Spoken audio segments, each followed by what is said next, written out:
Kalau bahasa kita gitu kan, masa segitu amat sih Allah ngasih penyakit si keluarga ini, 2 generasi di atasnya diabetes, 2 generasi di bawahnya diabetes, 2 generasi di atasnya kanker, ini jantung, ini pokoknya penyakit. Masa segitu amat sih Allah gitu kan? Artinya apa? Mustahil itu penyakit kalau cuman menyalahkan makanan. Nggak mungkin. Berarti apa? Ada emosional, ada genetik emosional yang diwariskan dari ibu bapaknya yang tidak putus ke anak-anaknya. Jadi tubuh kita ini ya, bukan cuman isinya jasad dan fisik ini doang ya. Ada beberapa hal yang kita bagi nanti Bapak Ibu jamaah sekalian bisa lihat ini masalahnya di mana ya. Imam Ghazali menyebutkan bahwa kita sering mendengar kata-kata raja ya. Qalb itu adalah raja ya.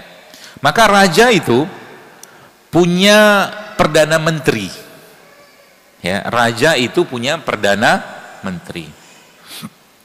Siapa perdana menterinya raja? Akal. Perdana menterinya akal. Kemudian si raja ini punya tentara nggak? Punya. Tentara dia hawa nafsu ya, atau disebut beberapa Imam Ghazali menyebut budaknya itu adalah hawa nafsu atau ini anggota tubuh, itu tentaranya. Jadi berarti dalam hal ini kalau kita bicara hawa nafsu ya, hawa nafsu emosi itu, maka di situ kan pasti ada marah. Jadi marah itu aslinya tentaranya kita. Ya, marah itu aslinya tentaranya kita. Dan satu lagi, si raja ini punya penasehat. Ya. Siapa penasehatnya? Penasehatnya namanya iman. Nah gitu.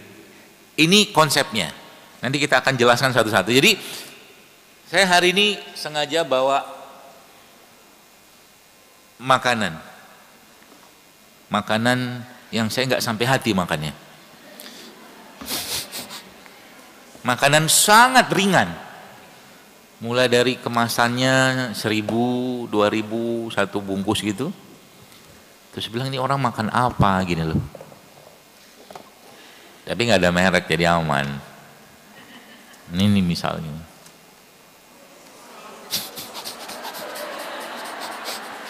Yang jarang kan saya bawa makanan sini. Ini tadi saya beli. 1 bungkusnya 1.000. Udah ada ini mereknya, nggak ada merek-merek yang terkenal ini. Ini juga sama. 1.000 juga. Ini juga 1.000 tadi nih.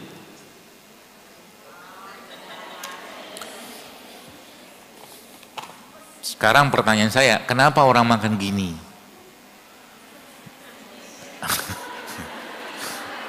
Anda jawabnya gampang, karena enak gitu kan.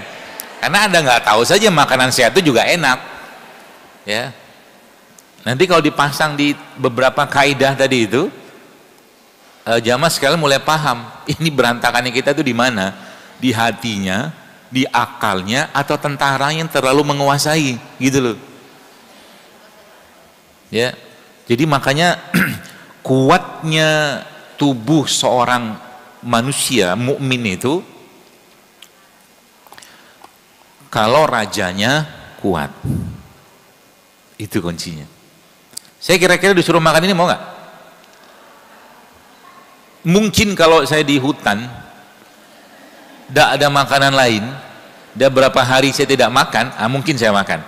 Tapi kalau saat di depan saya itu ada misal kijang atau rusa lewat, saya akan pilih kijang. Itu real food. Ya, daripada makan beginian. Ya, nah, jadi kalau kita sudah memahami ini berarti, gini. Berarti kalau saya deklarasi, bukan deklarasi, saya katakan ini makanan sehat atau tidak? Tidak. Oke, makanan sehat ini kalau dimakan, makanan tidak sehat ini kalau dimakan, apakah juga punya konsekuensi terhadap jasad? Pasti iya. Itu kaidahnya. Ketika makanan saya makan dan rutin katakanlah ada orang makan ini tiap hari, ya, maka pasti akan ada hukuman tanda kutip buat jasadnya dia karena dia makan beginian. Itu juga berlaku buat emosi. Paham? Ini kalau saya makan terus menerus, ya, maka pasti akan ada konsekuensi ke jasad saya sebagai bentuk hukuman. Di buku Ad-Da'a wa Ad-Dawa, Ibnu Qayyim menyebutkan itu namanya hukuman syar'iyah dan hukuman qadariyah. Ya. Maka ketika ini dimakan, jasad kita pasti nolak aslinya. Kenapa saya katakan nolak? Fitrahnya kita dilanggar di sini. Kenapa saya katakan dilanggar? Ini makanan halal, jelas makanan halal. Ada logo halal segala macam. Tapi saya tanya, apakah ini makanan yang baik? Semua sudah tahu jawabannya. Berarti apa? Berarti ketika tadi ada yang mengatakan, kenapa ini enak? Emang ini enak ya? Enggak, saya tanya, ini emang enak? Kenapa receh sekali selera makan Anda gitu loh? Hah? Jadi peradaban sekarang itu saking di titik nadirnya, rasa yang bukannya rasa dianggap rasa. Jadi makanan pun jadi receh semua, nggak bener lagi makanan. Jadi akhirnya muncullah orang-orang yang ya mungkin agak kasarnya recehan gitu loh. Jadi kalau berarti makanan itu termasuk dalam bab di peradaban Islam, iya. Saya punya buku di zaman dinasti Baghdadiyah itu, buku tentang kitab tentang menu makanan mereka di istana. Ada bukunya, ya. Oke, maka ini ya pasti punya konsekuensi terhadap jasad berupa hukuman minimal. Contoh, udah jelas-jelas robnya kita mengatakan makanlah yang halal dan baik. Hadisnya udah berbuih-buih atau ayatnya udah berkuah-kuah dikasih tahu. Fakulu mimma rozakumullah halalan thayyiban kan. Wala tatabi'u khutuwat. Oh, udah sering banget didengar. Sekarang saya tanya, apakah hukuman itu instan? Instan loh. Coba Anda yang makan begini, ada yang batuk langsung nggak? Banyak yang batuk langsung. Percayalah. Banyak yang batuk, bukan batuk langsung batuk. Banyak. Habis ini kira-kira tenggorokannya nggak enak. Itu kan hukuman. Gitu maksudnya. Jadi hukuman itu bukan ditunggu langsung, kadang-kadang hukumannya instan saat itu juga. Ya, makanya karena makanannya instan, hukumannya instan juga. Berarti kalau lama-lama dimakan gimana? Yang paling tersiksa siapa? Yang paling tersiksa adalah raja. Hati, kenapa kau makan ini? Raja dikasih tahu tuh sama Iman. Raja bilang begini, kenapa kau makan ini? Kan tahu nggak sehat. Kalau kau makan ini, tentara-tentaraku pasti bermasalah. Tangan nanti kesemutan, leher nggak enak, badan pegel-pegel, kan gitu bahasanya. Raja ngomong gitu. Tapi para golongan-golongan yang ini kenapa dimakan? Enak. Apa golongan enak lah ya. Para golongan enak ini terus saja makan. Berarti yang akan tersiksa, yang akan mendapatkan konsekuensi hukuman itu nanti paling banyak siapa? Tentaranya kita. Gitu. Di situ kira-kira akal bermain nggak? Tidak. Akalnya sudah tahu ini barang nggak sehat. Akalnya sudah tahu ini produk yang tidak baik, sudah tahu dia. Cuman karena yang menguasai medan saat itu adalah tentara, tapi dalam versi yang bermasalah, apa yang terjadi? Dia makan terus, gitu.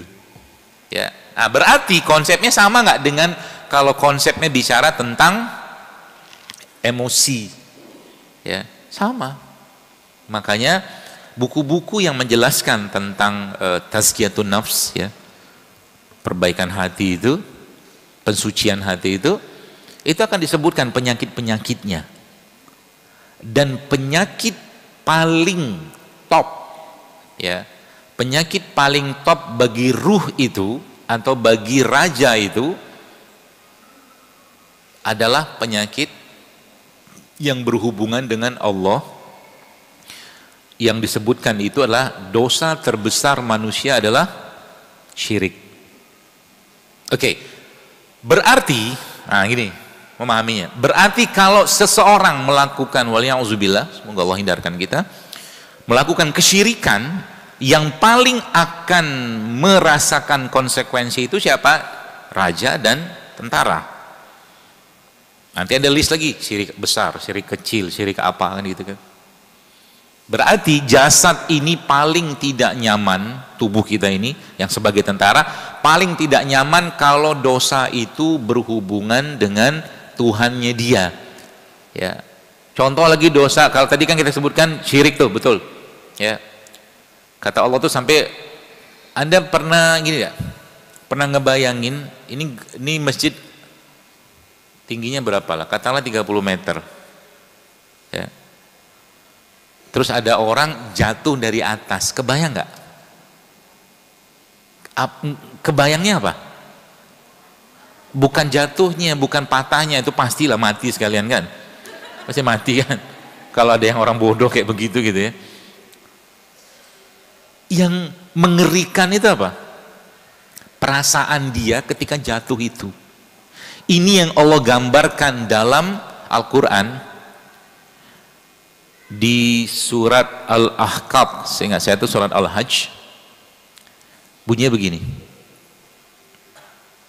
wa may yusyrik billahi faka'annama khaira minas sama. Dan orang-orang yang menyekutukan Allah itu gini loh ilustrasinya ya, ngeri loh. Nih bayangannya begini, wa may yusyrik billahi faka'annama kharra minas sama faka'annama kharra minas sama'i fatahtafuhu at-tayr aw taswi bihi ar-rihu fi makanin sahik, gitulah. Jadi orang tuh jatuh, lagi jatuh gitu disambar burung, ngeri loh. Kata dosa syirik tuh nggak main-main. Ya. Jadi orang wa may yusyrik billahi faka'annama kharra minas sama. Orang-orang yang menyekutukan Allah tuh dia seperti dijatuhkan, bukan dari gedung, dari langit.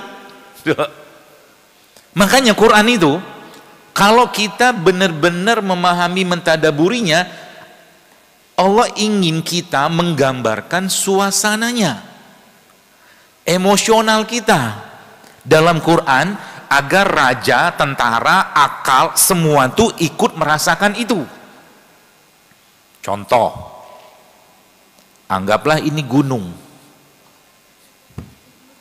Anggaplah ini gunung, gunung besar. Lalu gunung ini saya benturkan, apa jadinya? Itu kan ayatnya, iza syamsu kuwirat wa izan nujumun kadarat wa izal jibalu suyirat wa izal aisyalu utilat. Ngeri loh, langitnya jatuh, gunung dibenturin. Kenapa kita gak ngerasain itu? Karena frekuensi kita sama Tuhan, sama Allah, sama langit itu gak nyambung, sering putus sinyal. Akalnya kadang-kadang kebablasan gara-gara ilmunya, rajanya sering gak dinasehati, tentara menguasai semua, sehingga apa? Berantakanlah semua. Apakah Islam melarang kita sedih? Tidak. Rasulullah atau Allah tidak melarang kita sedih. Kapan sedihnya kita? Sedihnya kita tuh kalau seandainya apa? Ada amal soleh terluput, sedihlah kita. Itu sedihnya. Jadi sedihnya berkelas, bukan sedih gara-gara misal jilbab hilang, mobil hilang. Biasa aja itu sedih kayak begituan. Jadi kalau kita mau mengetahui bagaimana kedudukan raja kita tadi itu dan bagaimana emosional kita, ya, yang bisa jadi gara-gara kebanyakan emosional tadi itu, sedih kebanyakan, benci kebanyakan, marah kebanyakan, akhirnya apa? Tumpah dalam bentuk hal-hal yang tidak bisa dikendalikan oleh dia, dan salah satunya adalah overeating. banyak makan. Overeating itu kebanyakan makan. Nggak perlu makan, dia makan. Untuk apa? Memuaskan tentaranya. Sehingga banyak orang itu sebenarnya, dalam apa yang saya pahami, pelajari ya, bukan obesitas, tapi obesitas soul. Jiwanya yang obesitas dengan beban-beban yang dia tidak mau tumpahkan itu.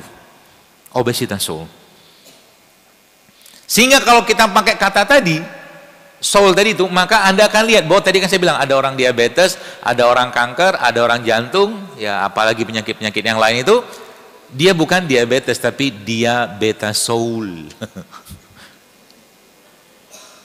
Kira-kira, nah logikanya begini, kira-kira, mohon maaf ya, saya ngajak Anda berpikir lebih dalam lagi, cerna baik-baik. Kira-kira, pertanyaan saya sekarang, apakah orang yang kena diabetes itu makannya benar? Tidak mungkin. Apakah orang yang diabetes itu sering puasa?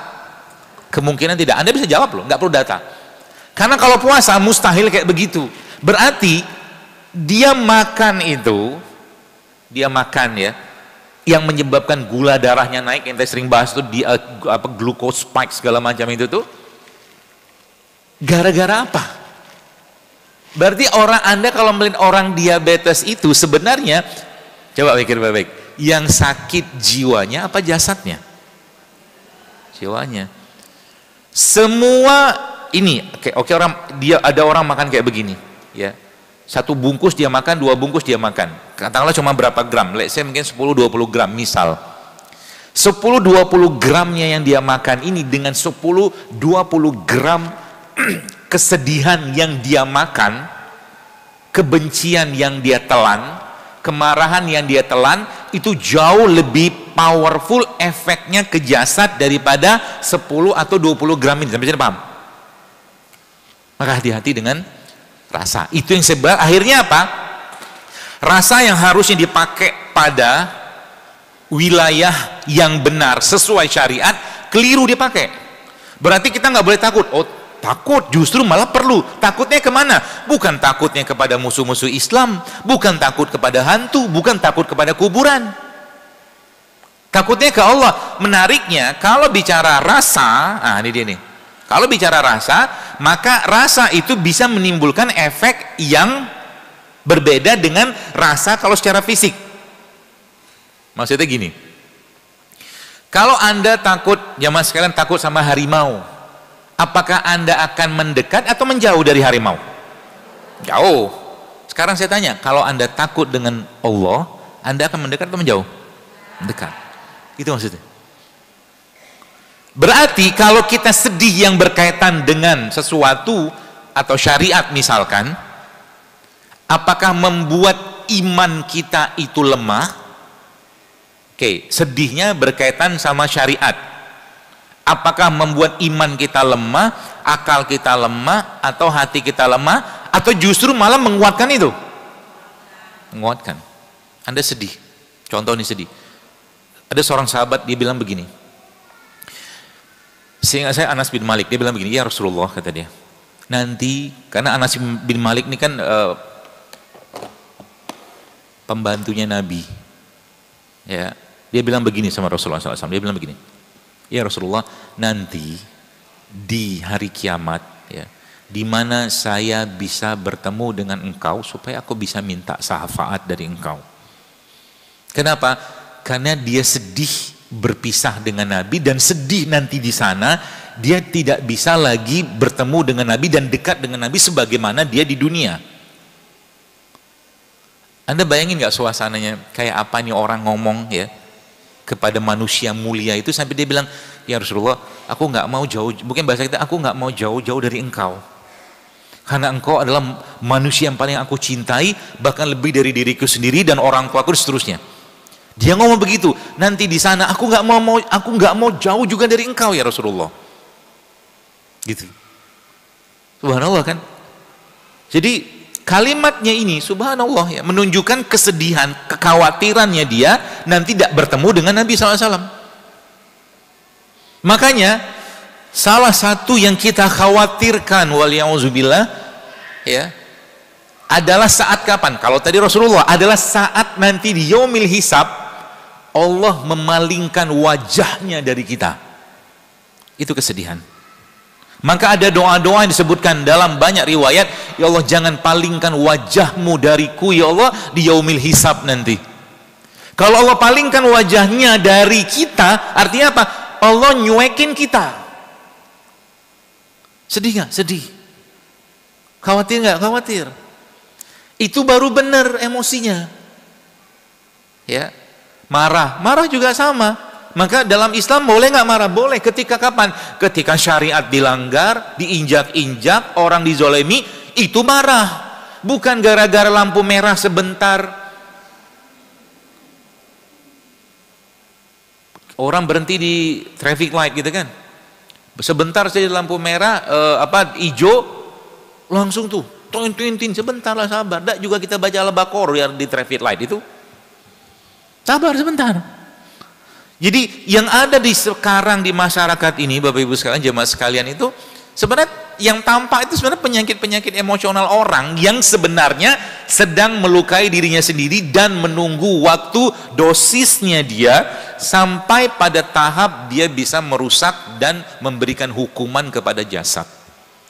Saya menemukan banyak orang begini, bukan banyak orang, banyak kasus lah ya.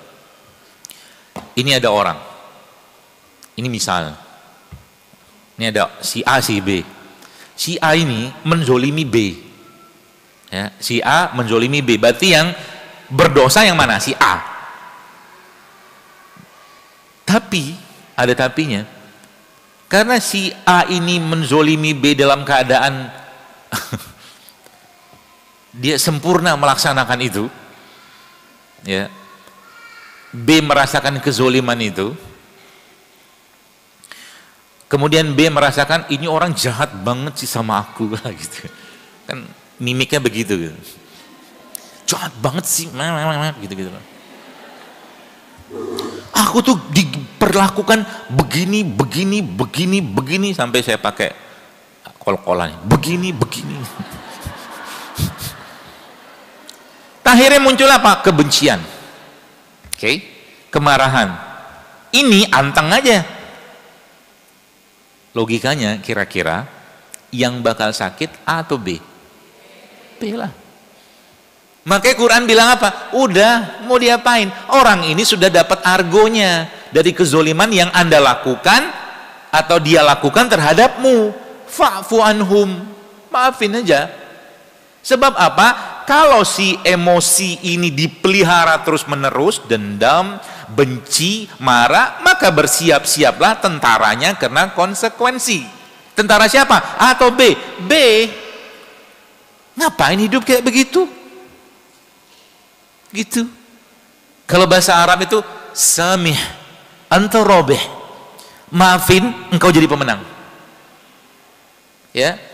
Maka banyak obat yang berkaitan dengan jasad kita ini, jamaah sekalian, berarti obat buat orang ini apa?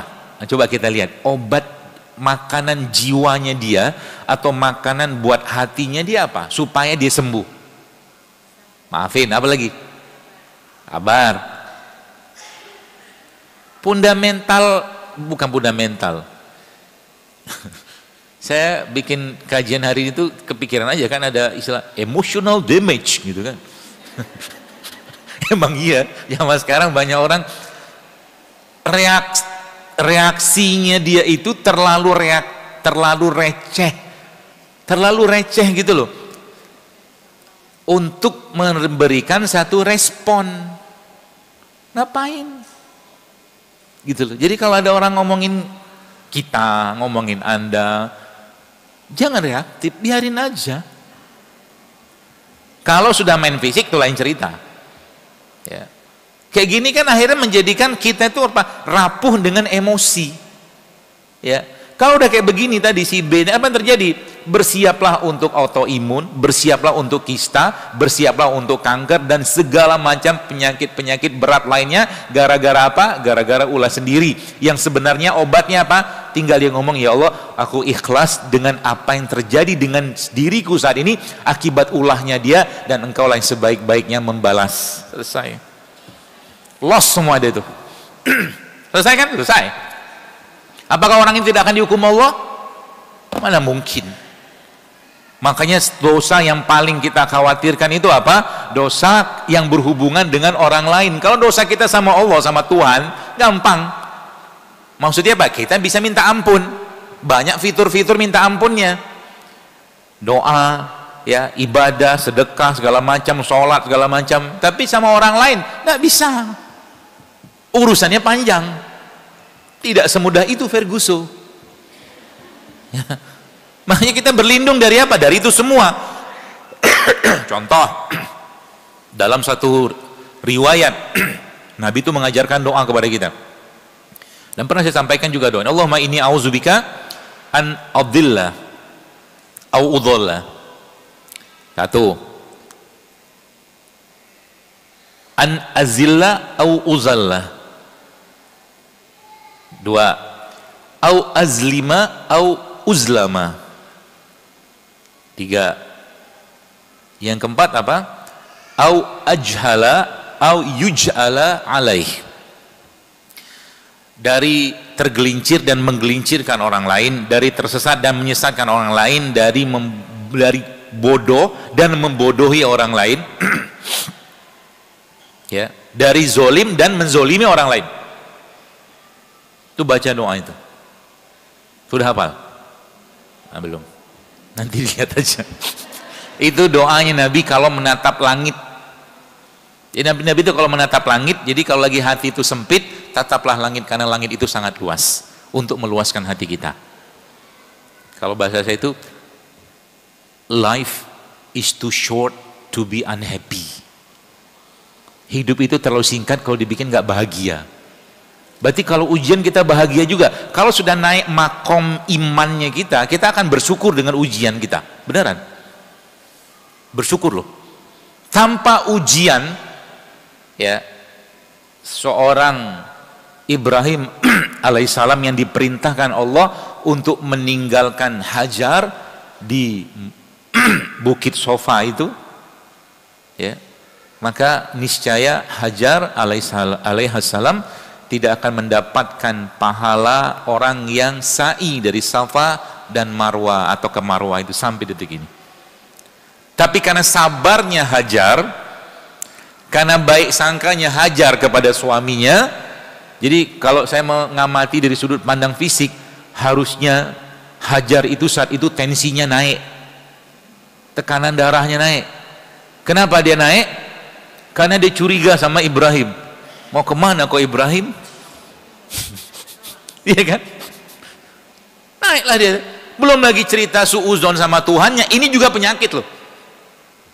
Nanti saya kasih tips-tipsnya supaya kita tuh hilang suuzon. Ya, sama siapa? Sama manusia mah gampang. Yang ngeri itu kalau suuzonnya kita sama Tuhannya kita, sama Allah, waliyahzubillah.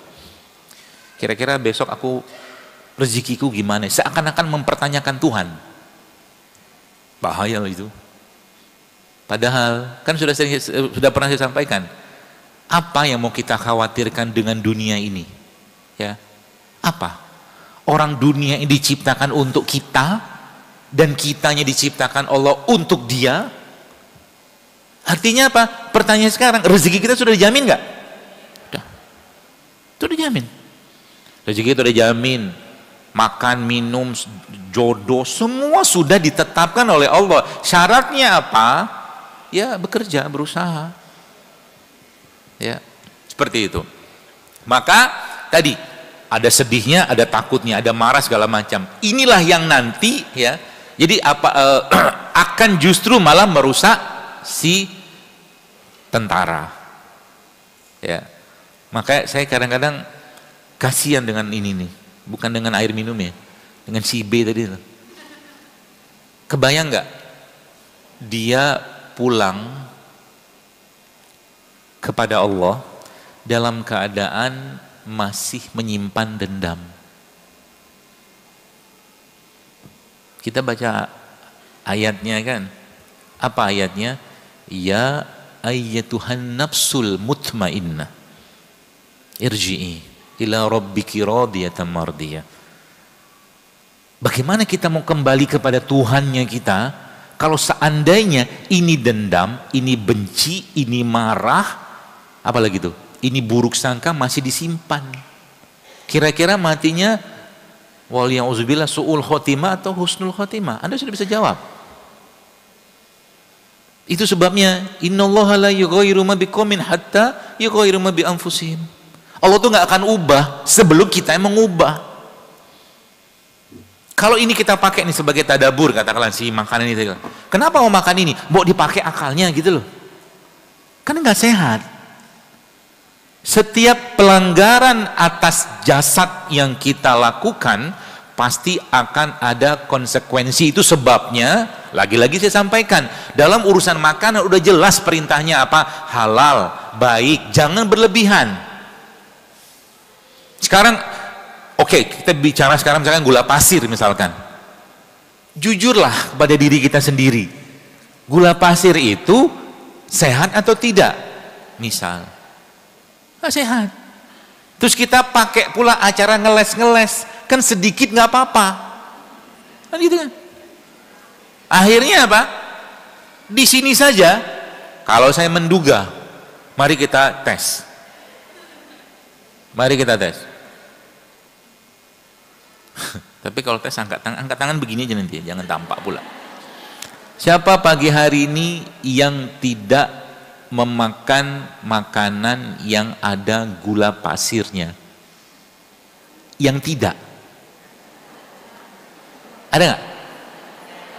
Yang tidak memakan makanan yang mengandung gula pasir atau olahannya? Oke. Biar gampang pertanyaan gini, siapa yang pagi hari ini sudah makan makanan yang mengandung gula pasir dengan segala olahannya, termasuk di situ terigu? Coba angkat tangan gini.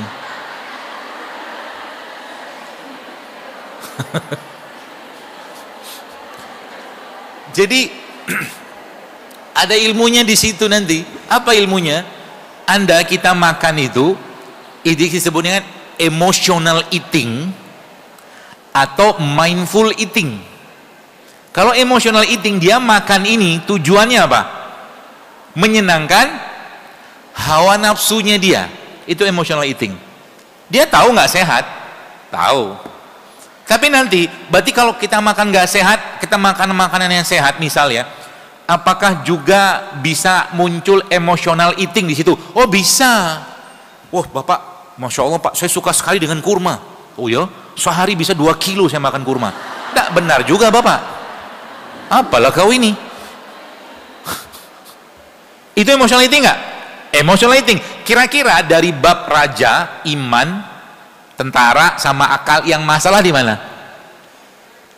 Akalnya. Tidak juga lah makan 2 kilo kurma sehari Bapak. Ah gitu loh. Iya kan? Akalnya kan masalah kan? Nah sekarang misalkan nih, saya pengen ngajak para penggemar bakwan ini. Oke, kita tes bentar. Siapa yang pagi hari sudah makan gorengan? Wih banyak, Masya Allah. Itu kira-kira emotional eating atau mindful eating? Mindful eating itu maksudnya makan bijak. Ya gitu loh, makan dengan penuh hikmah.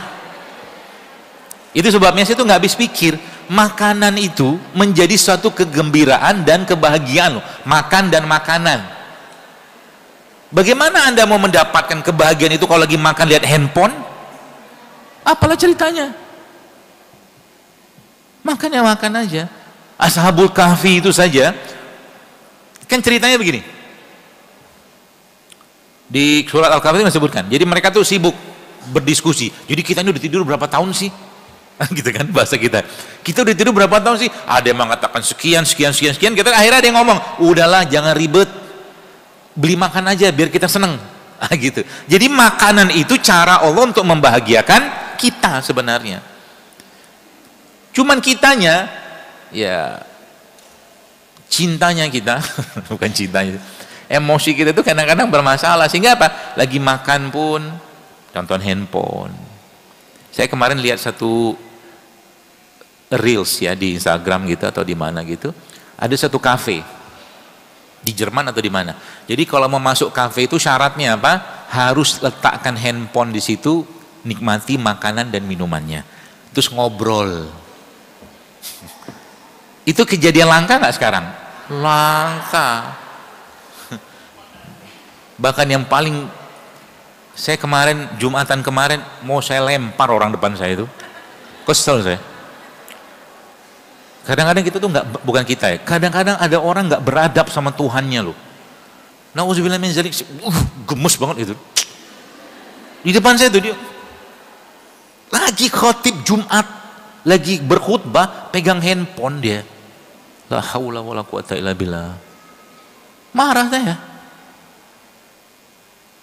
Mau saya cuil-cuil agak jauh. Mau saya lempar nggak ada batu. Kayak jamarot gitu loh, lempar jumroh gitu. Beradablah sedikit di depan Tuhan kau. Cuman setengah jam juga itu khutbah. Pegang handphone, tengok ini, daftar ini, laporan ini, la haula wal. Kaya juga tidak, triliuner juga tidak. Maka saya mau datangi di habis Jumatan itu, cuman keburu dia sudah pulang. Alasannya begitu. Saya bilang, Pak boleh pinjam duit 100 miliar nggak? Saya bilang. Nanti dia bingung kan, kenapa? Bapak kok kayaknya kaya sekali dan seperti tidak butuh Allah. Saya ngomong gitu sama dia. Seperti Anda tidak butuh Allah. Kenapa? Khatib lagi khutbah begitu, Anda sibuk pegang handphone. Iman tuh kayak begitu. Kalau bicara dia penasehatkan. Apa level iman yang Nabi katakan? Ada. Iman yang tertinggi adalah engkau mencegah dengan tanganmu. Kan itu. Di bawahnya mencegah dengan lisanmu.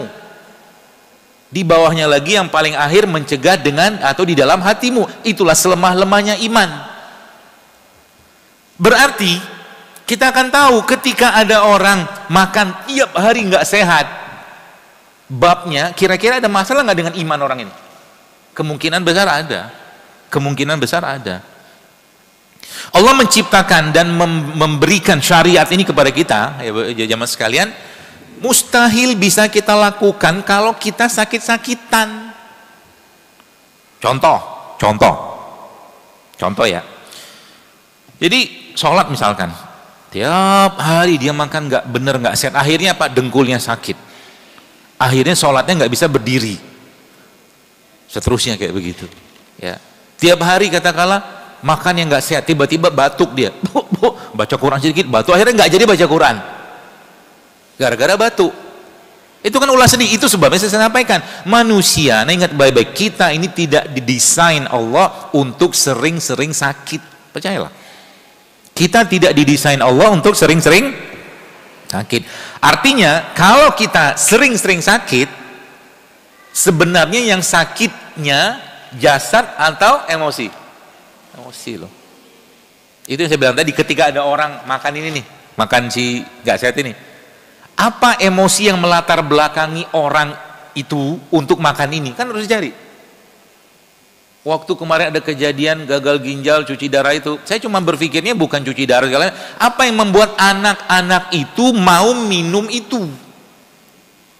Bisa jadi, ya, bisa jadi anak-anak itu sakitnya atau mungkin sakitnya bukan disebabkan karena pemanis buatan lah, gula, apa segala macam yang ada pada minuman tadi. Kira-kira Anda mikirnya di mana? Emosinya. Sekarang turunin lagi. Kira-kira emosinya apa yang membuat mereka akhirnya memutuskan minum itu? Apa coba? Feeling saya, kemungkinan anak-anak itu kesepian, kurang kasih sayang, kurang penghargaan, kurang cinta dari orang tuanya, sehingga rasa manis itu menjadi representasi dari emosi mereka untuk makan itu. Kemungkinan. Lihat ke belakang lagi nanti dari situ. Apa yang dilihat? Yang dilihat adalah anak ini waktu dalam kandungan ibunya diapain sama orang tuanya. Panjang ini ceritanya. Emotional damage itu justru malah yang paling utamanya terjadinya bukan saat sedang atau sudah dewasa, bukan. Justru malah letak yang paling dominan saat dalam kandungan. Maka saya pesan sekali kepada beberapa di sini, mungkin ada yang belum nikah atau yang belum hamil ya. Saya pesan sekali, waktu Anda hamil, usahakan, upayakan, berusaha semaksimal mungkin agar tidak banyak emosi negatif yang muncul, yang mendominasi pikiran, hati, jiwa kita, yang akhirnya dirasakan oleh sang bayi tadi. Karena bayi pasti merasakan. Gitu. Kemarahan sang istri misalkan terhadap suaminya, ya, dalam urusan apapun, atau buruk sangkanya sang istri kepada suami akan direkam oleh anak yang atau bayi yang ada dalam kandungan, betul? Direkam. Makanya ibu-ibu yang sudah hamil, saya kan nggak tahu karena saya nggak pernah. Iya. Ketika Anda merasakan sesuatu, apakah janin yang ada dalam kandungan Anda bereaksi? Reaksi loh. Ada aja gerakan-gerakan dia gitu. Ya, tenanglah nak. Ya ada nak elus-elus kayak gitu kan. Seperti ngelus manusia yang sudah ada, tapi kan belum ada di keluar. Tapi diri ada, hidup di sana. Artinya apa? Dia juga hidup dengan emosinya dia di dalam itu. Artinya, lihat ini ilmunya.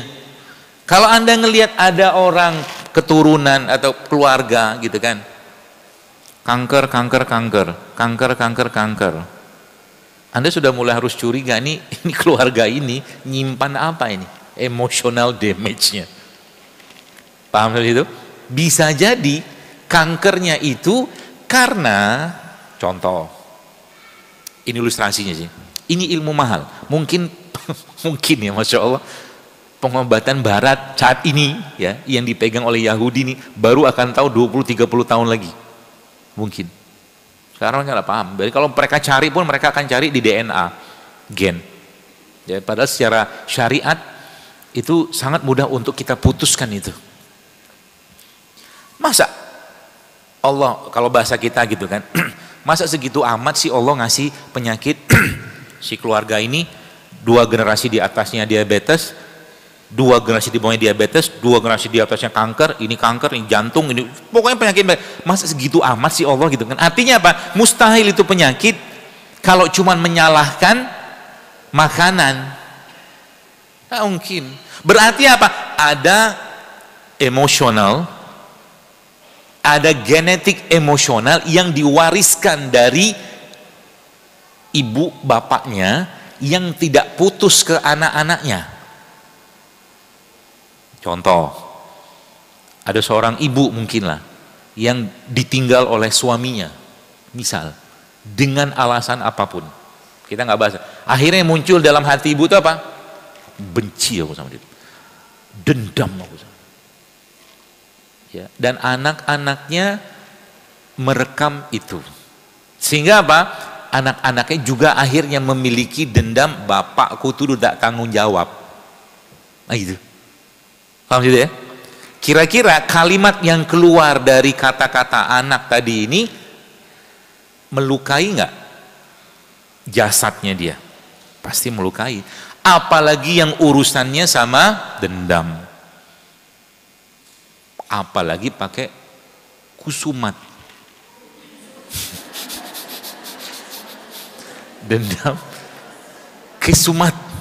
Tidak tahu kesumat itu orang mana. Sampai diletakkan di dendam. Sama kayak orang yatim itu ya. Tidak tahu kata yatim itu ditambahkan dengan kata piatu. Tahu yatim dalam syariat apa? Anak sebelum balik salatnya itu.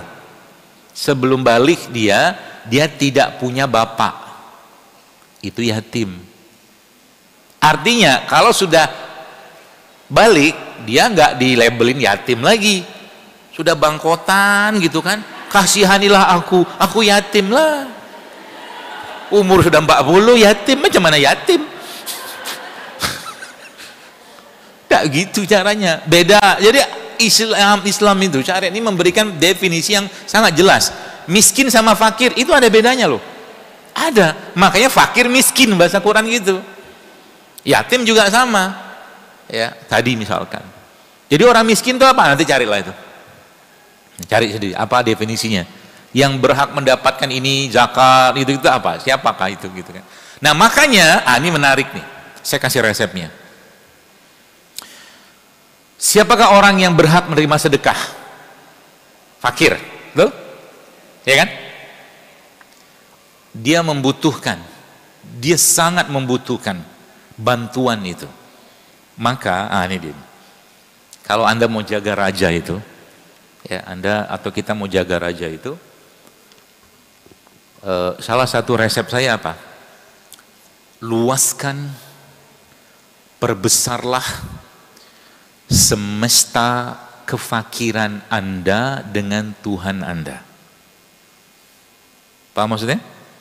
Luaskan semesta kefakiran kita kepada Allah. Maksudnya gimana? Di depan Allah jangan belagu. Itu bahasa gampangnya. Artinya apa? Semakin banyak orang mengakui kefakirannya di hadapan Allah, maka akan semakin Allah akan kuatkan orang itu.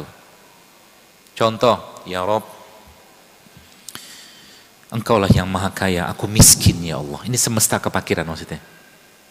Engkaulah yang maha mulia, aku hanyalah hambamu yang hina.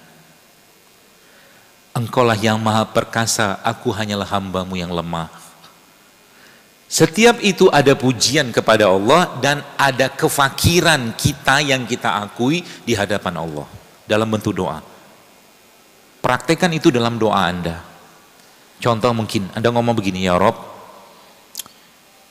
ilmuku tak banyak karena aku hanyalah hambamu yang bodoh untuk mendidik anakku menjadi anak yang soleh. Maka didiklah dia ya Allah dengan caramu. Nah gitu, itu kefakiran. Maka yang berhak menerima sedekah itu, kata seorang ulama, adalah orang-orang yang mengakui dirinya fakir. Maka sering-seringlah mengakui diri kita fakir di hadapan Allah. Sehingga yang muncul dalam diri kita itu nanti apa? Tawadu. Apa yang kita miliki di dunia ini? Apa? Ada. Harta. Boro-boro harta, hidung kita, mata kita, hati kita, semua miliknya Allah. Udah nggak ada yang dipunyai, belagu pula. Kan gitu kan? Apa yang mau dibanggain? Makanya orang-orang yang diberikan Allah kekuatan, bahkan harta, ini di luar orang-orang kafir ya, itu bisa ya nanti istidraj lain lagi ceritanya. Adalah orang-orang yang mengakui dirinya fakir di hadapan Allah sehingga apa? Dia nggak bisa ngapa-ngapain. Allahumma anta rabbi la ilaha illa anta khalaqtani wa ana 'abduk wa ana al-ahdika wa ahdika mastata'tu. Atau dia ngomong ya hayyu ya qayyum bi rahmatika astaghiitsu aslih li sya'ni kullahu wa la takilni ila nafsi tarfata 'aini. Allahumma rahmataka arju fala takilni ila nafsi tarfata aini wasli li sya'ni kullahu la ilaha illa anta. Artinya apa? Berarti kalau ada orang tidak mau mengakuin kayak begini di hadapan Allah, maka orang itu punya penyakit namanya apa? Sombong. Ada sombong, kebayang nggak? Sombongnya berlimpah, suuzonnya berlimpah, bencinya berlimpah. Jadi kalau mohon maaf ya, dalam pandangan saya ketika bertemu dengan orang-orang yang gini, coba sebutkan penyakit yang kompleks menurut Bapak Ibu, ya jamaah sekalian. Kanker kompleks nggak? Kompleks kan? Kira-kira orang yang kena kanker tuh emosinya apakah cuma 1-2 saja? Tak mungkin. Saking luar biasanya emosinya dia itu, selnya berubah bentuk, coba, Masya Allah. Dan ngobatinya gimana? Ya tadi, akuilah diri kita tuh di hadapan Allah kita tuh lemah gitu loh. Ya, akuilah diri kita di hadapan Allah bahwa kita tuh nggak bisa ngapa-ngapain. Akuilah kelemahan kita, akuilah ketakberdayaan kita. Ya. Akuilah kebodohan kita. Agar apa? Setiap pengakuan kita kepada Allah Azza wa Jalla itu akan membuat Allah melakukan hal yang sebaliknya kepada kita. Kalau kita mengaku bodoh di hadapan Allah, maka apa yang terjadi? Allah akan pintarkan dan cerdaskan kita. Anda yang hafal Quran, ya, atau mungkin menghafal Quran. Hafal Quran itu bukan pakai ini. Bukan. Hafal Quran itu pakai ini. Bagaimana ini bisa ngafal kalau ini nggak tersambung sama Allah? Bagaimana ini bisa ngapal kalau apa? Masih dendam, masih baper, masih benci, masih marah. Macam mana mau masuk cahaya itu? Macam mana mau diobati? Macam mana mau diobati? Atau macam mana? Bagaimana mau disembuhkan sama Allah? Sedangkan apa? Masih menyimpan itu. Sedangkan Allah memberikan sakitnya kepada kita itu. Caranya Allah Subhanahu wa Ta'ala untuk apa? Menggugurkan dosa kita. Dan juga itu dipakai sebagai tadabbur. Sehingga apa? Kadang-kadang karena kebanyakan ngomong, ngumpat orang, benci orang, Allah cabut saraf untuk bicaranya sehingga dia pelo. Itu. Karena terlalu banyaknya kaki ini bergerak melangkah kepada hal-hal yang buruk misalkan, akhirnya apa? Allah jatuhkan dia, yang membuat dia nggak bisa jalan lagi sehingga saraf kakinya nggak bisa jalan. Ketika ada orang mungkin matanya kena dibikin rabun sama Allah, katarak segala macam, coba pikir dari sudut pandang ini, ada apa orang ini? Mungkin bisa jadi dia matanya melihat, yang saya bilang tadi, kau melihat, kata Allah, falam yasiru fil ard fatakuna lahum qulubu ya'qiluna biha aw azanu yasma'una biha fa innaha la ta'mal absar, kata Allah, walakin ta'mal qulubu lati fis sudur. Bukan mata kau yang buta, kata Allah, hatimu yang buta. Sedih Bu, Pak. Kalau udah masuk ke bab ini tuh kadang-kadang kita mikir, ya Rob gitu. Apa yang sudah kulakukan dengan hidupku ini? Ya. Belum lagi bicara suuzonnya kita sama Allah, suuzonnya kita sama orang, dan seterusnya. Suuzonnya kita terhadap dunia dan seterusnya. Sehingga apa? Yang merana nanti siapa? Organ-organ itu, jantung merana, ginjal merana, limpa merana, paru merana. Bahkan terzolimi dan tertindas gitu. Makanya syariat ini dengan segala fitur-fiturnya, ya, sesungguhnya cara Allah untuk apa? Ada 3 seingat saya. Syariat ini tujuan daripada syariat ini yang pertama pastinya menjaga iman kita, ya. Yang kedua dia menjaga hati kita atau jiwa kita. Yang kedua, yang ketiga dia menjaga jasadnya kita. Baik, sekarang saya tanya, tujuan sholat apa? Hah? Apa tujuan sholat? Tujuan sholat itu mencegah apa? Biar gampang gitu.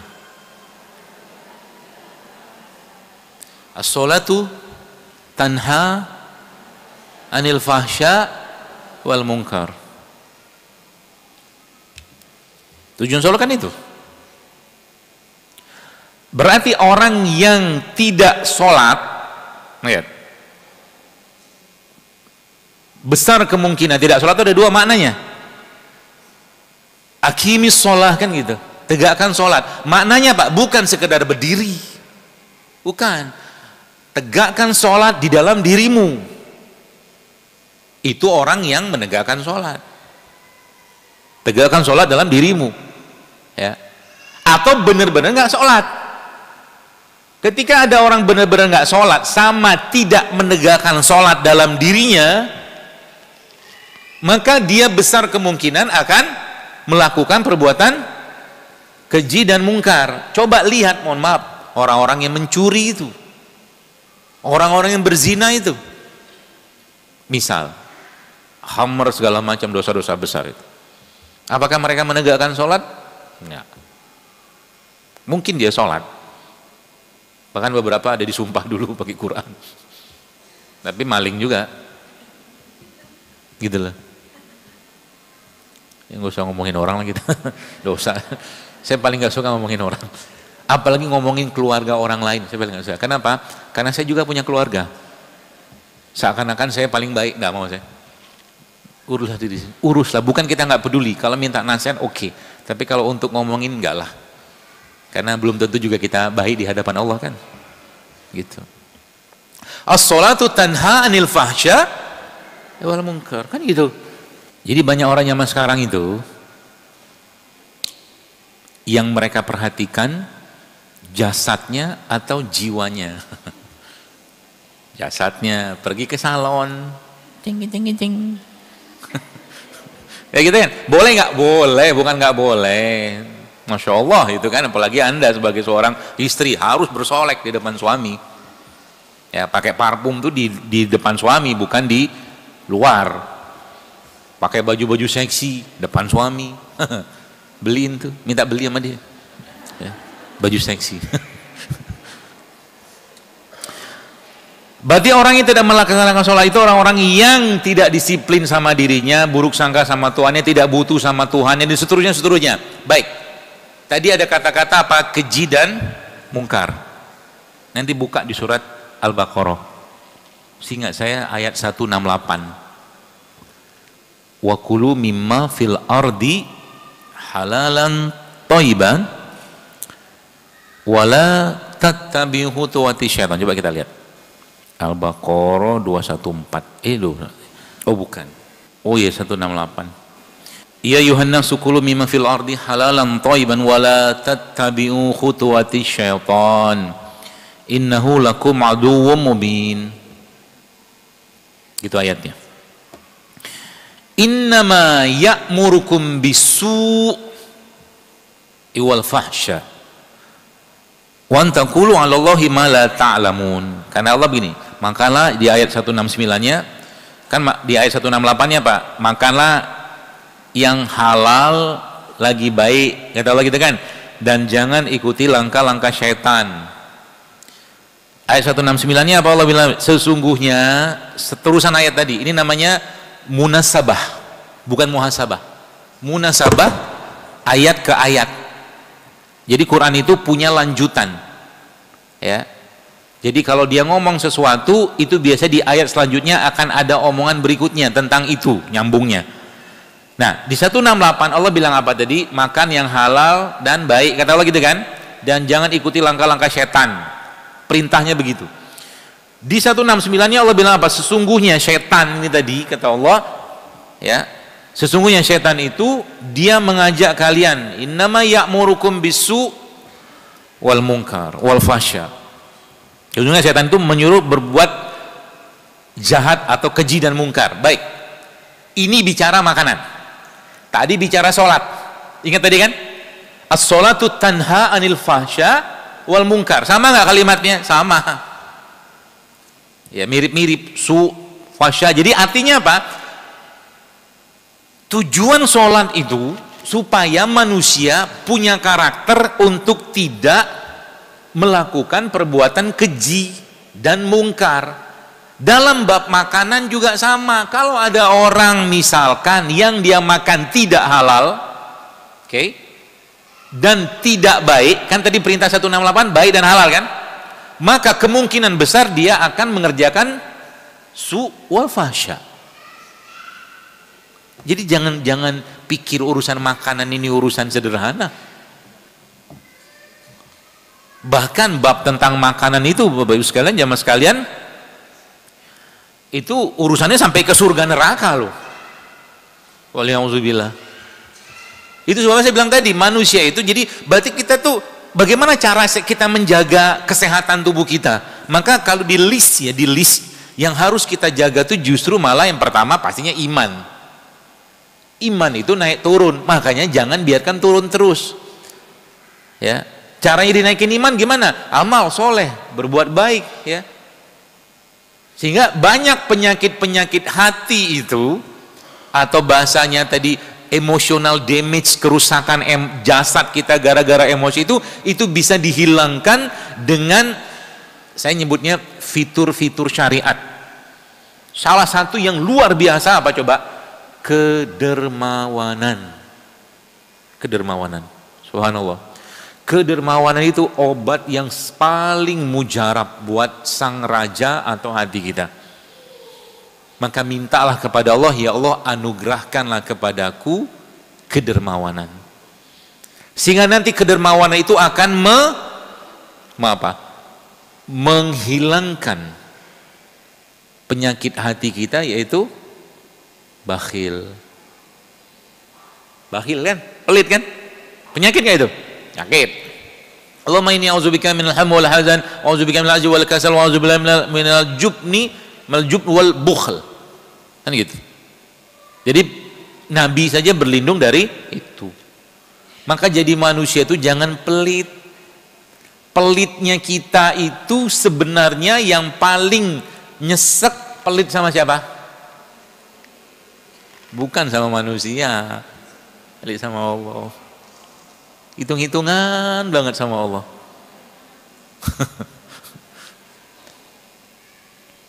Bahkan kadang-kadang agama atau syariatnya kita dipakai untuk urusan duniawi. Saya termasuk yang tidak sepakat. Sholatlah duha agar engkau kaya. Kok nyesek dari saya dengar itu ya? Ya memang hadisnya mah ada kayak begitu, cuman kok kayaknya kenapa kita meletakkan syariat ini untuk sekedar kepentingan dunia gitu loh. Itu maksudnya. Sedekahlah agar engkau kaya, la haula wala quwata illa billah. Supaya nanti bisnisnya besar segala macam. Boleh nggak? Boleh. Tapi kok kayaknya rendah sekali gitu loh syariat ini diletakkan untuk sekedar urusan dunia. Sholat duha, banyakin sedekah supaya kaya raya. La haula wala quwata illa billah. Padahal sesungguhnya itu ibadah, tujuan besarnya apa? Untuk menjaga iman, menjaga jiwa kita. Kaya pasti. Wallah saya katakan pasti. Ya. Kalau tahu ilmunya. Ya. Kalau tahu ilmunya, Masya Allah, tabarakallah ya. Saya bicara sedikit tentang dunia gitu ya. Nabi itu kan pernah bilang, harta itu akan jauh lebih bermanfaat kalau dipegang oleh orang-orang baik. Cuman kadang-kadang setan masuk di situ. Maksudnya apa? Udahlah zuhud saja. Zuhudnya agak upside down, agak terbalik zuhudnya. Zuhudnya Nabi itu kayak apa? Ini zuhud kalau mau contoh Nabi. Nabi sudah bilang, dunia ini kata Nabi SAW itu enggak lebih baik dari bangkainya anak kambing ini. Pernah dengar hadisnya kan? Bahkan dalam Quran Allah katakan apa? Dibanding dengan 11 sayap nyamuk enggak ada nilainya dunia ini. Allah. Tapi ketika ada orang minta sama Nabi, dalam sebuah riwayat ada seorang sahabat yang dulu sangat benci pada Nabi SAW, dia minta kepada Nabi, ya Rasulullah berikan, ya Muhammad berikan aku onta, kata dia.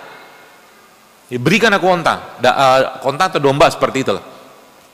Nabi nggak kasih satu, Nabi tidak kasih satu, tidak kasih dua, ya. Oh ternyata banyak.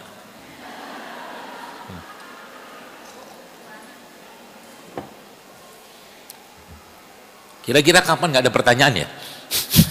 Nanti di surga nggak ada pertanyaan lagi. Nabi kasihnya berapa? 100. Ya. Minta lagi, ya Rasulullah aku minta lagi, ya Muhammad aku minta lagi. Nabi kasih lagi 100. Total Nabi yang Nabi kasih 300 onta pada satu waktu. Yang ngasih onta itu orang yang bilang dunia ini bangkai. Itu zuhud. Sehingga ya kalau bicara tentang bab tentang kaya segala macam, nanti hisapnya kita segala macam. Akhirnya apa? Harta ini dipegang oleh orang-orang jahat. Kisah di Palestina ini kalau kita lihat dari sudut pandang ini, kenapa mereka bisa melakukan kezoliman luar biasa? Karena mereka pegang uang, mereka pegang harta. Dan dengan harta itu mereka mendidik karakter anak-anak. SD di Israel itu sudah dibekali dengan satu pemahaman bahwa muslim itu, salah satunya ya, itu seperti nyamuk aja buat mereka. Jadi mereka ngebom perkosa itu buat mereka tuh pahala gitu loh. Jadi kita nih ya Subhanallah ya, PR-nya banyak banget. Ya, PR-nya banyak banget. Nah, kembali ke itu tadi, ya. Kedermawanan. Ya, maka kedermawanan itu sebenarnya salah satu yang Allah Subhanahu wa taala sangat inginkan kita untuk melakukan itu setiap hari. Ya, apapun itu, bahkan cuma sekedar ngasih makan kucing, kedermawan. Ngasih minum mereka. Ya. Atau mungkin saya mengusahakan tiap hari saya berbuat dermawan bukan cuma ke manusia doang, tapi ke hewan sama tumbuhan juga. Contohnya ke tumbuhan apa? Siram, itu kan dermawan. Percayalah itu obat. Karena apa? Dengan itu akan Allah munculkan dalam hati kita apa? Cinta, kasih sayang. Bahkan kadang-kadang saya ajak ngobrol. Daun pisang kadang-kadang saya pegang, makasih ya. Sendirian. Jangan ada orang. Ya, rahasia dong. Saya ajak dia, makasih ya. Emang kalau saya ngomong sama daun gitu, daunnya membalas? Ya enggak juga. Tapi maksudnya gimana? Seperti ada hubungan emosional. Saya bilang sama dia, makasih ya udah kasih oksigen, saya bilang. Bener gak? Gara-gara matahari, kan gitu kan? Kadang-kadang ada lewat, saya jalan gitu kan, lewat jambu air, jambu biji, makasih ya buahnya enak loh. Gitu. Sama kucing, saya ajak ngobrol. Kemarin ada kucing hamil. Kamu udah periksa belum ke kandungan? Saya bilang gitu. Ya meong meong gitu kan. Setiap saya ngomong dia meong aja, sama aja terus gitu kan, ya sudahlah. Meong meong gitu kan. Jaga anak-anakmu ya, gitu. Gaya bener. Makanya dalam Al-Quran, ya ini kunci kesehatan, ya. Tadi kan kuncinya udah jelas tuh, imannya, jiwanya, jasadnya, urutannya begitu. Ya. Berarti ada kalanya kalau kita pakai rumusnya Imam Ghazali tadi jamaah sekalian, ada kalanya akal itu harus tunduk. Ya. Misal akal. Kalau Anda mau percaya dengan Zaidul Akbar, misal, atau siapalah gitu kan, maka percayanya Anda ini ya mungkin harus melihat bahwa Zaidul Akbar itu ada. Kan akalnya gitu. Ini benar kan Zaidul Akbar itu ada? Saya udah tengok dia, saya udah lihat dia, benar itu orangnya ada. Gitu kan? Baru percaya kan? Akalnya begitu. Itu benar tuh Zaidul Akbar. Bikin video banyak, ada di YouTube saya itu ada sekitar hampir 1000 kayaknya video. Banyak loh itu. Anda dapat pahala kan itu. Ya, menghadiri kajiannya. Nah, pertanyaan sekarang, apakah kita bisa percaya tanpa melihat? Kalau babnya di iman bisa. Kita nggak pernah lihat Rasulullah loh. Betul? Kita nggak pernah lihat Allah. Kita nggak pernah lihat surga. Waliyauzubillah, neraka juga nggak pernah lihat. Kita nggak bisa lihat malaikat. Itu kan? Kita nggak bisa lihat nabi-nabi. Tapi sekarang saya tanya, Anda percaya? Akal taruh. Itu maksudnya. Ini cara kita mendidik raja supaya kokoh. Nafsu. Tadi siapa dia? Tentara kan? Tentara. Lihat. Kalau sudah bicaranya iman, raja tuh penasehatnya bener iman, yang terjadi kokoh banget dia. Saya kasih tahu sama Anda atau kepada Bapak Ibu sekalian. Bapak Ibu jamaah sekalian, kalau diberi pilihan makan sama tidak makan, pilih apa? Oh, makan. Pasti makan. Apalagi enak kan? Mau sehat mau enggak urusan belakangan lah. Gitu. Kira-kira mulai hari ini Anda mau berubah nggak sih? Berubah lah ya. Sebagian mungkin sudah mulai hidup sehat kali ya. Kayaknya ya, karena kalau orang sehat itu biasanya wajahnya berseri-seri, nggak usah pergi ke klinik kecantikan. Ya Anda pijet-pijet aja begini kan, banyak-banyak senyum, baik senyum sendiri atau senyum sama orang lain sama efeknya. Ya. Makanya coba lihat bapak-bapak itu. Yang saya pernah baca ada satu video satu video ada seorang wanita, dia nanya, "Ini kenapa suamiku kok lebih tampak glowing padahal yang perawatan aku?" Nah gitu kan. Kenapa? Ya karena Ya laki-laki itu kan hidupnya easy going aja lah. Nggak semua dipikirin kayak perempuan. Itu fitrahnya Anda. Ya. Nah, dibeli pilihan makan sama tidak makan. Pasti makan, apalagi makannya enak, sehat, nikmat, lezat segala macam. Tapi, nah lihat, hawa nafsunya pengen makan, tapi Tuhannya bilang apa? Kutiba alaikumusiyam. Enak mana puasa sama nggak puasa? Enak kan nggak puasa, tapi Tuhannya bilang puasa. Oh, manut kami ya Allah, manut. Itu. Jadi ketika sudah mengerti di ranah ini, Anda nanti minum madu itu nanti jadi mindful drinking. Mindful drinking. Kenapa? Anda akan mikir, ini subhanallah ya. Madu ini makhluk yang dapat wahyu. Iya kan? Kan lebah itu dapat wahyu. Wa auha kata Allah kan. Dan kami wahyukan kepada lebah-lebah itu kata Allah. Jadi dia bukan makhluk sembarangan. Subhanallah. Terus di ayat itu di surat An-Nahl itu Allah bilang apa lagi? Dan di dalamnya kami jadikan kesembuhan bagi manusia. Inilah ruhnya. Jadi umat Islam itu, Muslim mukmin itu, kalau sudah tahu filosofi, ada ruhnya, sesuatu itu akan bernilai luar biasa dalam perspektif imannya dia. Gitu loh. Sehingga apa yang terjadi? Terjadi hidupnya itu penuh dengan kebahagiaan, keceriaan segala macam, dan perlahan-lahan emosi yang membebani jiwanya akan dihilangkan Allah dengan syariat tadi. Ya. Gitu ya. Jadi tadi akal, kemudian tentara, ya. Maka kalau sudah kayak begini, rajanya benar-benar berkuasa. Kalau raja berkuasa, dia akan ngomong apa? Asyidda'u alal kufar, ruhama ubainahum. Muhammadur Rasulullah wallazina ma'hu asyidda'u alal kufar. Orang-orang yang bersama Muhammad itu sallallahu alaihi wasallam asyidda'u alal kufar. Dia tegas terhadap kemungkaran. Ruhama ubainahum, dan berkasih sayang dengan mereka. Berarti gitu. Resep supaya si raja ini, salah satu resep lagi supaya dia kokoh, apa resepnya? Tegas terhadap kemungkaran, kekufuran. Kekufuran itu bukan kafir doang gitu.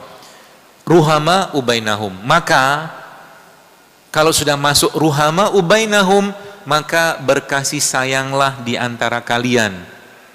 Karena itu sesungguhnya obat yang paling mujarab buat raja supaya dia bisa berkarya.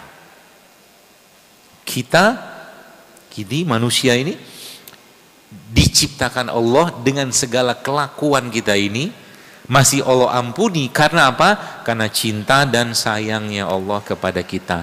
Bumi ini diciptakan Allah karena sayangnya Allah sama kita. Berarti kalau kita mau merasa dicintai Allah, caranya gimana? Terakhir mungkin. Bagaimana? Enak nggak merasa dicintai? Oh enak. Kalau bahasa itu feel being loved. Merasa dicintai itu Masya Allah indah banget. Tiap hari itu berbunga-bunga. Berbunga-bunga loh, kayak dulu nikah gitu kan. Ketemu hari pertama kan bahagia banget. Setelah 40 tahun beda kan rasanya kan. Karena kalau sudah babnya tentang nikah, nanti bukan cerita cinta dan sayang lagi, tapi kita akan menikahi karakter. Itu. Jadi bersabar aja. Kalau agak-agak berantakan sedikit. Ya, berantakan apa aja. Sabar aja lah. Ya, nggak usah terlalu dipikirin, nanti mati juga kok, ya kan? Itu resep paling mudah. Nanti mati juga, dunia akan berakhir, tenang aja. Kalau Anda merasa ujian Anda terlalu berat, tenang aja, pasti ada kiamat selesai itu ujian. Gitu. Supaya kan susah hati. Saya kadang-kadang ya Allah, masalah recehnya minta ampun gitu kan, sampai bikin badannya kurus. La haula wala quwata illa billah. Di depan dia ada makanan-makanan baik, makanan sehat, segala macam gitu kan. Ya. Jadi Ini terakhir. Dari tadi terakhir terus, nggak kelar-kelar. Apa tadi saya bilang? Kul in kuntum. Katakanlah, kata Allah kan ngomong sama Nabi itu kan. Tuhibbunallah. Sekarang saya tanya, Anda mencintai Allah nggak? Benar? Oke, saya anggap benar lah. Ya Allah, ishad. Saksikan ya Allah, kami mencintai Engkau. Kul in kuntum tuhibbunallah. Kata Nabi, kalau engkau benar-benar mau mencintai Allah atau mencintai Allah, kata Nabi, kata Allah apa? Fattabi'uni. Ikutinlah aku, Rasulullah maksudnya. Oke. Kalau kau benar-benar mencintai Allah, caranya gimana? Fattabi'uni. Ikutin aku. Berarti ngikutin Nabi itu apa? Semuanya, sunahnya ya. Cara makannya, cara minumnya, cara tidurnya, cara sikat giginya, cara semua diikutin. Apa yang terjadi? Ini keren. You will be loved. Anda akan dicintai. Apa kalimat Allah setelahnya? Yuhibbukumullah. Yuhibbukumullah itu apa? Anda akan dicintai Allah. Wih, mantap ini. Asik loh. Kalau kita sudah dicintai sama Allah tuh, asik nggak asik? Apapun yang kita pengen, kalau bab tentang dunia, pasti dikasih. Orang dicintai kok. Dan cinta itu bukan melulu berkaitan dengan dikasih atau tidak dikasih. Bisa jadi tidak dikasih karena itulah bentuk cintanya Allah. Yuhibbukumullah. Apa yang terjadi? Kalau kau benar-benar cinta Allah, ikutin aku. Yuhibbukumullah. Nanti lihat dalam bahasa Arabnya, yuhibbukumullah itu kalimat aktif atau pasif. Saya pernah tanya, itu kalimat pasif. Dicintai. Qul in kuntum tuhibbunallah fattabi'uni yuhibbukumullah wa yaghfir lakum dzunubakum. Wallahu ghafurur rahim. Apa yang terjadi? Anda akan diampuni. Yuhibbukumullah wa yaghfir lakum. Allah akan ampuni dzunubakum. Wallahu ghafurur rahim. Gitu. Artinya apa? Kalau mau dicintai Allah sering-sering, dalam semua keadaan kita dipandu sama Allah, maka mulailah untuk mencontoh baginda Nabi alaihi salatu wassalam. Ya, itu yang pertama. Yang kedua apa? Wa yaghfir lakum dzunubakum. Dosamu akan diampuni. Artinya apa? Kalau mau jadi orang yang dicintai Allah, maka, dan kalau ini babnya kita pakai dalam urusan jasad ya, jantung yang mau sehat, perbanyaklah istighfar. Perbanyaklah istighfar. Dan salah satu yang kata Nabi SAW bahwa Nabi itu mengatakan bahwa orang yang paling beruntung nanti di hari kiamat adalah orang yang paling banyak istighfarnya. Nanti coba di rumah istighfar sampai 10.000. Berapa lama itu? Kalau 1.000 itu sekitar setengah jam.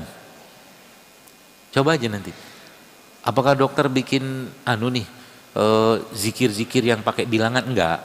Cuman supaya mencapai titik tertentu saja. Sebab dalam Quran zikir itu sebanyak-banyaknya. Cuman kadang-kadang sebanyak-banyaknya kita baru juga 20 lewat teman kita batal kita zikir ya. Itu maksudnya. Jadi mencapai target dulu sebentar, gitu kan? 1.000, 2.000, nanti lihat apa yang akan terjadi dalam kehidupan Anda. Masya Allah, tabarakallah. Yang paling akan luar biasa apa? Hati jiwa raja tentara itu dia udah nggak mau lagi yang aneh-aneh gitu kan, seperti dalam pengawalannya Allah. Itu sebabnya dalam surat Nuh itu terakhir untuk kesekian kalinya, wa qultu astaghfiru rabbakum innahu kana ghaffara yursilis sama alaikum midrara. Efek istighfar itu ya banyak banget. Surat Nuh itu Allah jelaskan. Nanti coba lihat surat Nuh ayat berapa itu? Ayat berapa? Wa qultu astaghfiru rabbakum innahu kana ghaffara. Ayat berapa? Coba kita lihat. Saya lupa.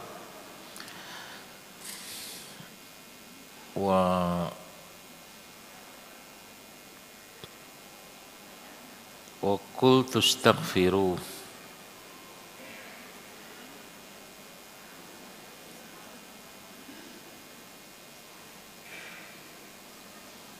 Ayat berapa?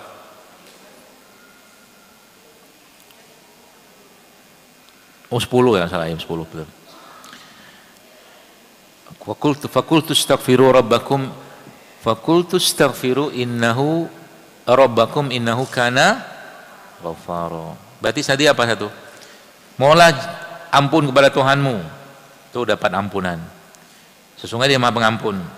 Yursilis sama alaikum midroro. Tadi kan dapat ampunan. Jadi istighfar itu efeknya apa? Pertama, dapat ampunan jelas. Kemudian apa lagi? Yursilis sama alaikum midroro. Dapat hujan. Oke, terusnya apa lagi? Wa yumditkum bi amwali wa banina wa yaj'al lakum jannati wa yaj'al lakum anhara. Anaknya, hartanya diperbanyak. Anaknya diperbanyak, kebunnya diperbanyak, dikasih sungai. Itu janji Allah. Gampang? Gampang. Modal? Istighfar doang. Jantungnya sehat. Hari-harinya akan penuh dengan baik sangka. Kalau jantung sudah baik, ya, jantung sudah baik, maka suuzonnya dia akan Allah hilangkan. Gitu. Enak kan? Sehingga nanti apa? Hidupnya akan penuh dengan kebahagiaan, keceriaan, ketenangan segala macam, sehingga pada akhirnya, ini terakhir.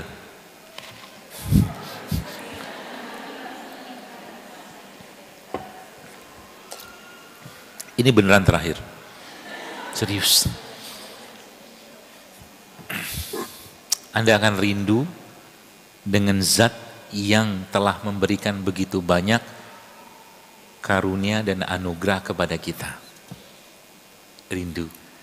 Hub, cinta itu pasti akan memunculkan rindu. Pasti. Berarti, ya, cinta itu pasti akan memunculkan rindu kepada yang dicintai. Makanya nanti coba perbaiki cintanya. Bagaimana cara memperbaiki cintanya? Bukan baca drama atau film Romeo Juliet itu. Nah, apalagi baca kisahnya Laila Majnun. Itu lebih gila lagi itu. Salah satu buku yang saya baca tentang, atau saya rekomen Anda untuk baca tentang cinta adalah Rawdatun Muhibbin, Taman Orang-orang yang Jatuh Cinta, karangannya Ibnu Qayyim Al-Jauziyah. Itu buku tentang cinta, indah banget. Tapi bab cintanya itu bukan tentang urusan manusia, tapi sama Allah. Wih, Masya Allah itu. Makanya saya bilang tadi, munculkanlah rasa dalam hati kita tentang kerinduan bertemu dengan Allah. Bukan pengen mati ya, bukan. Ya, kerinduan bertemu dengan Robnya kita. Karena seorang pencinta, kata ulama, itu pasti ingin bertemu dengan yang dia cintai. Pasti dia akan rindu bertemu dengan orang yang dicintai. Sehingga nanti apa? Kalau sudah bab tentang cinta, rindu, segala macam yang semuanya dikembalikan pada Allah, maka akan muncullah satu doa yang membuat kita tuh bahagia banget. Apa doanya? Allahumma inni as'aluka hubbak wa hubba ma yuhibbuk wa hubba kulli amalin yuqarribuni ila hubbik. Ya Allah, aku memohon cintamu, cinta orang-orang yang mencintaimu, dan amal yang dapat mengantarkanku kepada cintamu. Asik kan? Kira-kira udah kayak begitu, hilang gak dendamnya? Udah hilang lah, ngapain lagi? Aku lebih menikmati cinta ini, aku lebih menikmati rindu ini daripada dendam, benci. Itu gak ada gunanya. Simpan. Ya, sehingga hidupnya penuh dengan cinta, penuh dengan kasih sayang. Ya, ada ikhlas, ada sabar, ada kasih sayang, ya, ada cinta. Ya, itulah obat buat apa? Emotional damage. Gitu. Ya. Yang itu zaman sekarang banyak orang yang kehilangan itu. Ya. Makannya dia tidak bisa dia nikmati karena sibuk dengan ini. Betul?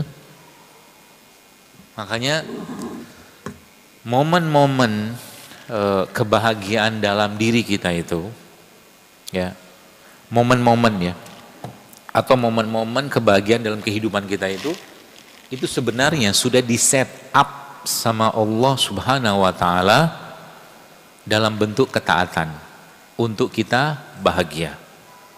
Loh kok saya bisa ngomong begini? Nih terakhir lagi. Sekarang jam berapa ya? Udah jam 11. Nggak usah tanya jawab lah ya. Ini saya kasih anunya aja. Saya kasih apa namanya ya? Semacam hikmahnya ya. Supaya nanti Anda bisa merasakan ini dalam amal atau ibadah Anda. Gini. Ketika orang masuk surga, jamaah sekalian, apa kebahagiaan tertingginya? Apa kebahagiaan tertinggi orang masuk surga? Ketemu Allah kan, bertemu Allah, menatap wajah Allah kan gitu, kata Nabi kan. Oke. Nabi kita alaihi salatu wassalam kan mendapatkan ketika beliau Khadijah radhiyallahu anha wafat, Abu Talib meninggal, Taif segala macam kan Allah kasih hiburan. Rihlah menjelajahi alam semesta. Hiburannya nggak tanggung-tanggung. Ya, menjelajahi alam semesta. Naik buruk. Ya. Kadang-kadang itu nggak usah panjang ceritanya itu, nggak usah lah. Tapi saya mau cerita sampai di atasnya aja. Kebahagiaan Nabi saat itu yang tertinggi apa? Melihat Allah kan? Pakai tabir atau apalah gitu. Pokoknya intinya bahasanya Nabi diberi kesempatan oleh Allah Subhanahu wa taala untuk melihat dan berdialog dengan Allah. Bahagia nggak Nabi? Bahagia. Senanglah bahagia. Tapi kebahagiaannya itu apakah cuman bisa dinikmati Nabi atau umatnya bisa mendapatkan kebahagiaan itu? Nabi doang, kan cuma Nabi yang sana. Ya kan? Cuma Nabi SAW doang saja yang datang atau diangkat, dimi'rajkan oleh Allah untuk bertemu Allah dan mendapatkan kebahagiaan itu di tengah kesedihan beliau alaihi salatu wassalam.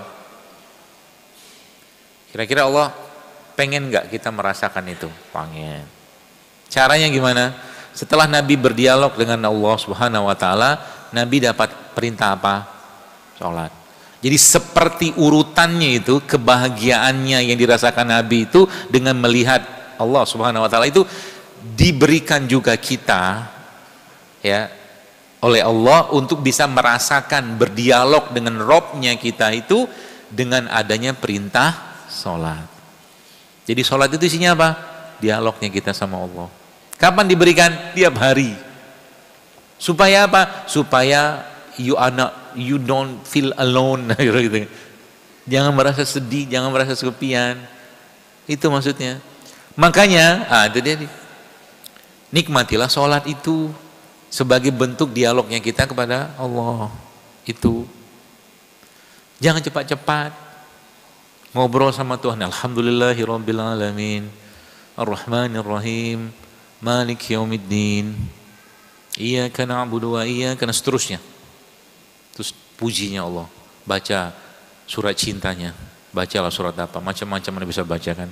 Surat-surat Quran itu kan. Duduk dia, rukuk dia. Subhana rabbiyal azim. Sami Allahu liman hamidah. Coba nanti dirasakan cintanya di situ. Di salat itu. Sehingga nanti bayangkan ya. Kalau itu sudah kita kerjakan salat yang benar ya. Itulah rihlahnya kita. Rihlah itu hiburan. Maka Nabi menjelaskan atau mengajarkan kepada kita kalau Nabi itu sudah banyak masalah yang numpuk segala macam, pikiran macam-macam, apa yang Nabi kerjakan? Nabi berwudu dan beliau sholat 2 rakaat. Itu tips. Jadi kalau lagi hatinya, rajanya lagi berantakan, sholatlah. Duduklah di mihrab Anda di situ, sholatlah di situ, berzikirlah di situ, ngobrollah sama Tuhan, berdoa aja. Maka hati akan merasakan kedekatan dengan Tuhannya. Saat manusia atau makhluk ya sudah terlalu banyak bikin susah kita, maka perbanyaklah dialog kita dengan Robnya kita. Tuh asik banget, asik, tenang gitu. Ya kan, lepas satu demi satu ya, insyaallah. Jadi akhirnya kita akan merasakan dekatnya Robnya kita. Bahkan saya pernah, tidak tahu sudah pernah atau belum, ada satu doa yang Saya baca dalam suatu buku, doanya bunyinya begini, Allahumma qad ta'lamu hajatana qabla an nas'alakaha faqdiha lana. Ya Allah, Engkau sudah tahu apa yang akan aku ucapkan. Allahumma qad ta'lamu, ya Allah Engkau sudah mengetahui qabla an nas'alaka, sebelum kami meminta kepadamu. Ya, faqdiha lana, maka kabulkanlah ya Allah. Kalau nanti hubungan kita sama Allah sudah semakin hari semakin baik, maka Masya Allah dalam bab tentang penyakit, wallahu sekalian, saya dapat banyak sekali ketemu dengan orang-orang yang ketika sudah ikhlas, sudah pasrah, udah ridho, obat itu gampang banget. Beneran. Obat buat jasadnya ya. Kenapa? Hatinya udah bener. Jiwa udah bener, raja udah bener, Masya Allah, tabarakallah. Ya. Maka jaga itu baik-baik. Ya, sehingga nanti apa? Kerinduan, cinta, segala macam. Ya Allah, jadikan aku tiap hari jatuh cinta kepadamu. Jatuh cinta kepada agama ini, jatuh cinta kepada syariat ini, jatuh cinta kepada Rasulullah SAW, jatuh cinta kepada orang-orang yang telah memperjuangkan agama. Aku jatuh cinta kepada ini, sebutin aja. Efeknya apa? Kata Nabi, seorang itu akan dikumpulkan dengan siapa yang dia dicintai. Artinya, kalau Anda mau bersama Rasulullah nanti di surga, pastinya mau. Katakan pada Allah, ya Allah, aku mencintai Rasulmu, aku mencintai Engkau, aku mencintai semua orang-orang yang Engkau cintai ya Allah. Sekarang babnya kalau bicara tentang ibadah saja, mustahil kita bisa menyaingi ibadahnya Abu Bakar As-Siddiq radhiyallahu anhu, mustahil, tak mungkin. Sekelasnya Umar aja ngalah, tak bisa. Tapi pertanyaannya, berarti derajatnya surganya Abu Bakar itu tinggi nggak? Oh pasti tinggi dengan ibadah dia. Pengen nggak sama dia? Pengen. Tapi ibadah seperti beliau radhiyallahu bisa nggak? Nggak bisa. Caranya gimana? Ya Allah, saksikan ya Allah, aku mencintai Abu Bakar, aku mencintai Umar, aku mencintai Utsman, aku mencintai Ali, dan seterusnya. Maka kata Nabi SAW apa? Engkau akan bersama dengan orang yang kau cintai. Saya kira mungkin itu yang bisa saya sampaikan. Mohon maaf kalau ada yang salah, dan segala kebaikan dan kebenaran tentunya dari Allah Subhanahu wa taala, dan segala kekurangan dari saya pribadi. Terakhir, mumpung kita masih dalam majelis ilmu seperti ini, mari kita berdoa. Doanya masing-masing saja. 5 menit saja Anda berdoa ya. Doakan orang-orang di sini ya, doakan keluarga kita semua, doa ya. Dan insya Allah doa di tempat seperti ini, apalagi di majelis ilmu seperti ini, doa yang mustajab. Silakan berdoa. Baik, kita tutup majelis kita ini dengan doa kafaratul majlis. Subhanakallahumma bihamdika asyhadu an la ilaha illa anta astaghfiruka wa atubu ilaik. Assalamualaikum warahmatullahi wabarakatuh.